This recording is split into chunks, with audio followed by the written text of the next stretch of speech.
अस्सलाम वालेकुम। आज की वीडियो में हम SD-WAN के जो कंपोनेंट्स है उनके बारे में बात करेंगे और उनमें एक कंपोनेंट vManager को कॉन्फ़िगर करते हैं। तो ये हमारी एक सिंपल सी टोपोलॉजी है जिसमें हमारे जो SD-WAN vBond vManager और vSmart कनेक्टेड है कोर स्विच के साथ, और ये हमारा सर्टिफिकेट सर्वर है और ये हमारा मैनेजमेंट PC है। और यहाँ से जो है ना एक लिंक हमारा कनेक्टेड है इंटरनेट के साथ।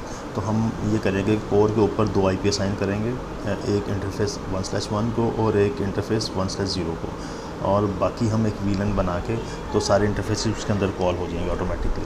तो सबसे पहले चलते हैं हम vManager की तरफ। इसको देखते हैं। बाय इसका वर्जन है जी 19.2.31 और इसका by default password admin, login admin होता है और पासवर्ड भी एडमिन होता है। ये थोड़ा टाइम लेगा। जब सिस्टम रेडी हो जाएगा तो यहाँ पे हमारे पास प्रॉम्प्ट आ जाएगा सिस्टम रेडी है आपका। अभी ये रेडी नहीं है, थोड़ा टाइम लेगा। तो तब तक हम चलते हैं कोर स्विच के ऊपर। कोर को ओपन किया और कॉन्फ़िग शो रनिंग कॉन्फ़िग करके चेक करते हैं पहले कोई कॉन्फ़िगरेशन सेव तो नहीं है। ऑलरेडी कोई कॉन्फ़िगरेशन नहीं है तो शुरू करते हैं। Config T host name core, और इसके ऊपर हमने इंटरफेस E1/1 इसको करते हैं जी IP देते हैं।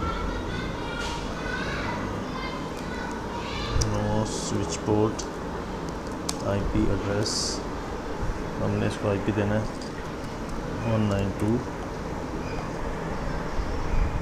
IP इसका क्या था 192 और 168.43.10 और 255.255.255.0 और इसको करते हैं जी नो शटडाउन। डिस्क्रिप्शन देनी है तो वो भी दे देते हैं। Description connected to MGMT management, ठीक हो गया। और अब जो है ना interface E1/0 no switch port और IP एड्रेस, इसको IP एड्रेस क्या देना है जी 100.0.10.2 और 255.255.255.0 और नो शटडाउन। इसको डिस्क्रिप्शन दे देते हैं जी कनेक्टेड टू WAN। अच्छा, अब हमारे 2 इंटरफेस इनको IP दे दिया। अब हम बनाते हैं जी VLAN 1 को IP देते हैं। इंटरफेस VLAN 1 ये बाय डिफ़ॉल्ट VLAN बनी होती है और इसको हमने IP देना है IP एड्रेस 192.168.10.254.255.255.255.0 और नो शटडाउन। एग्ज़िट और WR। अच्छा, ये हमारा कोर स्विच कॉन्फ़िगर हो गया। अब चलते हैं vManager की तरफ, देखते हैं सिस्टम रेडी का प्रॉम्प्ट आ गया। अब हम इसको लॉगिन करते हैं। एडमिन नया पासवर्ड मांगेगा तो आपने नया पासवर्ड दे देना है इसको। मैं इस केस में एडमिन नहीं दे रहा हूँ। अब ये कह रहे हैं कि आपने कौन सी हार्ड डिस्क यूज़ करनी है, पहले वाली या दूसरे वाली। तो हम इसको फर्स्ट 100 GB वाली करके इसको येस करते हैं और फॉर्मेट येस। ये थोड़ा टाइम लेगा, ये हार्ड डिस्क को फॉर्मेट कर देगा। तो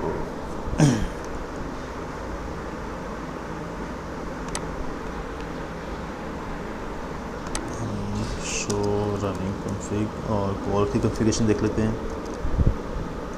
1/1 1/0 को और 1/1 को IP दे दिया है। 1/1 को IP दिया, ठीक हो गया। और इसके बाद इसमें हमने राउट नहीं डाला, यानी मैं दोबारा राउट ऐड कर लेते हैं। कॉन्फ़िग टी IP राउट 0.0.0.0 फिर 0.0.0.0 हो गया। और जो भी मिले ये किसको दे, ये करे जी 100.0.10.1 उस साइड का IP है जी ये 1, ठीक है। हमने इसके अंदर राउट ऐड कर दिया विद WR। और तब तक हम देखते हैं कि हमारा जो vManager है ये आ जाए। ये अभी लोड हो रहा है।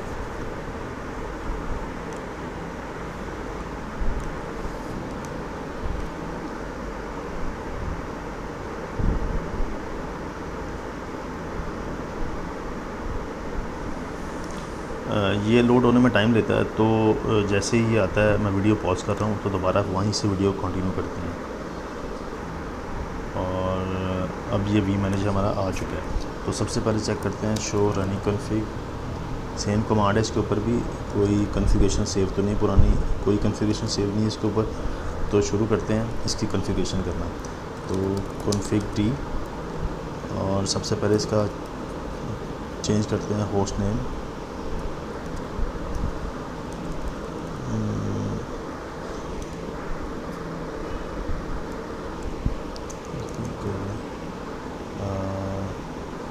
नहीं, ठीक है।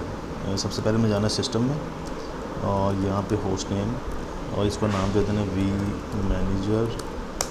इसका नाम चेंज हो गया। उसके बाद हमने इसको देना है जी सिस्टम आईपी, सिस्टम आईपी, और हमारा सिस्टम आईपी है जी 1.1.10.205, 1.1.10.205, और ये सिस्टम आईपी दे दिया। इसके बाद हमने इसको साइट आईडी देना है, और हमारी ये साइट आईडी है जी 10, साइट आईडी 10।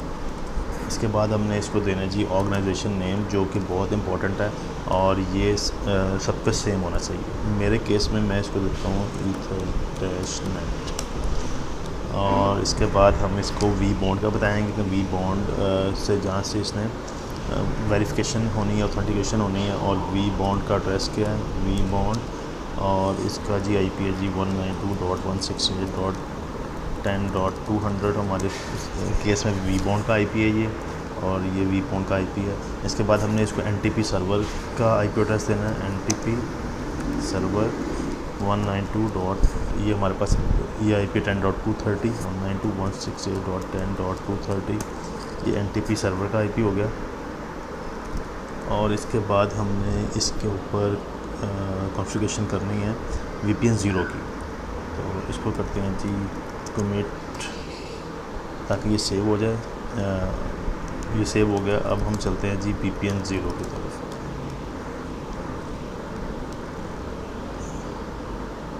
अब फर्दर VPN 0 की जो कॉन्फ़िगरेशन है वो है जी कॉन्फ़िग टी, ठीक होगा VPN 0, और इसके ऊपर VPN 0 के ऊपर पोर्ट हमारी ईथरनेट 0 है। तो इंटरफेस ETH0, आईपी एड्रेस, इसको आईपी हमने देना है 192.168.10.205, 192.168.10.205/24, ये लाजमी है।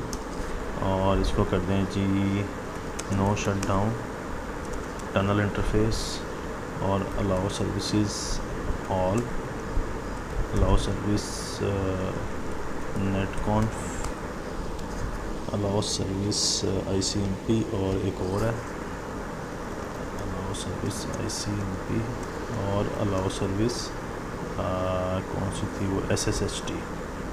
ठीक है, ये हमने अलाउ कर दी। और इसके बाद एक स्टेप हमारा रह गया जिसमें हमने सिर्फ इसको राउट बताना है। तो हम इसको राउट बताते हैं कि इसका जो राउट है वो इसकी VLAN का IP बन रहा है।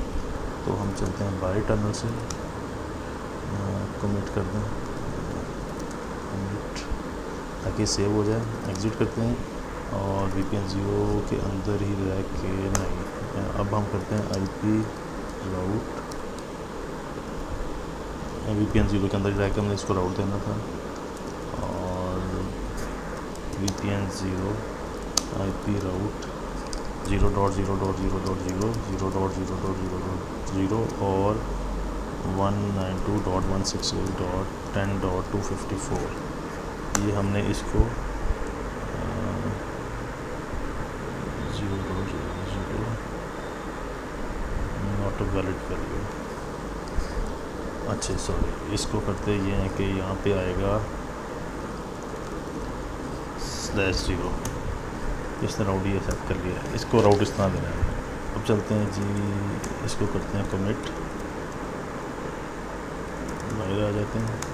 अब हम देखते हैं पिंग करके कि हमारा ये कोर के साथ कम्युनिकेट कर रहा है कि नहीं कर रहा। पिंग 192.168.10.254, तो ये कोर के साथ कम्युनिकेट कर रहा है। मतलब हमारी कॉन्फ़िगरेशन जो है वो बिल्कुल ठीक है। और ये ट्रैफिक यहाँ से यहाँ पे जा रही है। अब जो इसका आईपी था कंट्रोल सी से इसको कैंसिल कर दें। हम देखते हैं कोर स्विच जो है ना वो इसको ट्रैफिक भेज रहा है कि नहीं, कम्युनिकेट कर रहा है कि नहीं कर रहा। तो कोर से पिंग करते हैं इसके आईपी को। पिंग 192.168.10.25 इसका आईपी था। तो कोर से भी सक्सेस रेट 100% है। तो ये इसकी SD-WAN मैनेजर की कॉन्फ़िगरेशन थी। नेक्स्ट वीडियो में हम बाकी जो इसके कंपोनेंट्स हैं उनकी कॉन्फ़िगरेशन देखेंगे। तब के लिए अल्लाह हाफ़िज़।